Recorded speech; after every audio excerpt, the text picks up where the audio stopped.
রচিত অন্যমা কবিতাটি আপনাদেরকে আবৃত্তি করে শোনাচ্ছি। অন্যমা।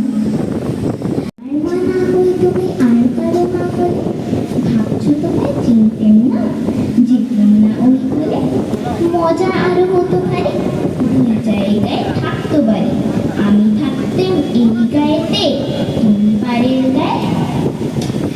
এইখানেতে দিনের বেলা যা কিছু সব হতো খেলা, দিন ফুরলেই তোমার কাছে পেরিয়ে যেতেম নাই। হঠাৎ এসে পিছন দিকে আমি বলতাম বল দেখি কে, তুমি ভাবতে চেনার মতন চিনি না তো তবু, তখন বলে রুপিয়ে পড়ে আমি বলতাম গলা ধরে, তোমাকে আমায় চিনতেই হবে, আমি তোমার অপু। নমস্কার।